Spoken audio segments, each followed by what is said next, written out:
Vous avez publié plusieurs livres et à différents moments de votre vie. Quelle place garde l'écriture pour vous? Je sais que la lecture est quand même très, très, très importante pour vous. Alors la lecture, oui, la lecture est vitale. Je lis tous les jours, je lis toutes les nuits. Et puis on prend des habitudes parce que en tant que ministre, je n'avais pas le temps de lire la journée du tout. D'abord, pendant les 2 premiers mois où j'ai été ministre, je n'ai pas pu lire, alors que ça fait, depuis que j'ai 9-10 ans, je lis. Alors je ne lisais pas forcément tous les jours, il y avait des devoirs scolaires, il y avait des travaux domestiques aussi. Je dis que je suis de milieu modeste. On avait, même s'il y a des périodes où j'ai connu une dame de ménage à la maison, mais en général, on se partageait les tâches. Mais j'ai toujours beaucoup lu. Il y avait une belle bibliothèque, je me souviens, à l'école primaire, une très très belle bibliothèque, en bois, qui sentait bon le bois d'ailleurs, on sait bon le bois et le livre. Donc j'ai toujours beaucoup lu, j'ai toujours éprouvé un plaisir immense dans la lecture, j'ai toujours beaucoup voyagé grâce à la lecture, à la littérature. Et puis, donc j'ai continué à lire, et lorsque j'étais députée, je lisais tous les jours, tous les soirs, toutes les nuits, bon, peu importe. Et lorsque je suis devenue ministre, la charge de travail des premières semaines a été telle que je travaillais jour et nuit, mais sur des dossiers, sur des notes, à découvrir, à préparer les réunions, etc. Et au bout de 2 mois, j'ai craqué, là, une après-midi. J'ai craqué. J'ai dit, moi, j'en ai assez de lire des notes et des dossiers, je ne veux plus de ça. J'ai quitté mon bureau, j'ai pris mon vélo. Alors mes officiers de sécurité, j'entends un tas de remue-ménage derrière moi sur les officiers de sécurité qui attrapent leur vélo, qui se mettent à me suivre et même à me poursuivre. Et donc je suis allée dans une librairie. Donc voilà, je suis restée 3/4 d'heure, j'ai acheté plein de livres. Je suis rentrée avec 2 gros sacs. Le soir, j'ai dit à ma fille, ma plus jeune fille, je lui ai dit, cet après-midi, je me suis fait du bien, je suis allée, je me suis vengée, j'ai acheté 460 € de livres. Elle m'a répondu, vous connaissez les post-ados, elle m'a répondu, je crois que tu t'es vengée sur ton compte en banque. Donc en tout cas, ça a été un moment choc pour moi. Et à partir de ce jour-là, j'ai recommencé à lire la nuit.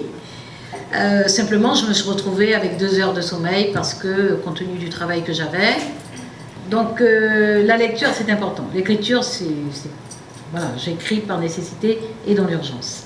Dans l'urgence, parce que j'ai l'impression que vous écrivez à des moments de rupture dans votre vie, comme quand vous êtes confronté à quelque chose et qu'il n'y a peut-être pas d'issue, ou que c'est dans des moments difficiles que vous traversez. Oui, est-ce que c'est vrai? C'est ça, c'est par nécessité et dans l'urgence. Je ne suis pas écrivain, je ne suis absolument pas écrivain. Et pour une lectrice quotidienne comme moi, je sais bien que je ne suis pas écrivain. Je connais trop bien la belle littérature, y compris les essais. Je lis beaucoup d'essais, je lis beaucoup de poésie. Je sais ce qu'on peut donner lorsqu'on est écrivain. Donc je ne suis pas écrivain. Donc j'écris par nécessité et toujours dans l'urgence. Donc mes météores, je l'ai écrit parce que j'avais décidé que ma vie politique était terminée. Voilà. Donc en 2012, j'ai décidé que je ne vais plus aux élections législatives. Je fais la campagne présidentielle en disant bien au candidat François Hollande, je fais la campagne parce que je trouve que le quinquennat avait été trop dur et qu'il n'était pas possible que les gens remplissent dans un quinquennat sous le même président de la République qui avait creusé les inégalités, qui avait humilié les gens, qui avait dressé les gens les uns contre les autres, qui avait appauvri les gens, qui avait affaibli l'économie, etc. Donc c'est pas concevable qu'ils puissent remplir. Donc je fais la campagne à fond, mais après je m'en vais. Ce que j'ai fait d'ailleurs, je fais la campagne jusqu'au dernier jour, jusqu'à minuit moins le quart, et j'ai pris mon avion, quelques heures plus tard, je suis rentrée chez moi. Voilà, donc j'avais fini ma vie politique, de sorte que j'estimais que c'est une vie, ça avait été une vie quand même une douzaine d'années, non plus, 19 ans. J'avais mené des combats intenses, j'avais été confrontée à des choses graves aussi déjà. J'estimais qu'il fallait expliquer les choses, et puis j'avais eu quand même une vie en Guyane, une vie à Paris, une vie en Europe aussi, parce que j'avais été députée au Parlement européen. J'estimais qu'il y avait des choses à transmettre, des interrogations, des remises en cause aussi. Et puis j'estimais qu'il fallait aussi formuler des ambivalences, des choses qui méritaient d'être explicitées. Voilà, donc c'était d'une certaine façon mon testament, que j'ai écrit très vite aussi, je l'ai écrit en quelques week-ends. Donc j'écris toujours très vite parce que j'écris dans l'urgence. J'écris dans l'urgence, j'écris par nécessité. Donc ça c'est un peu particulier.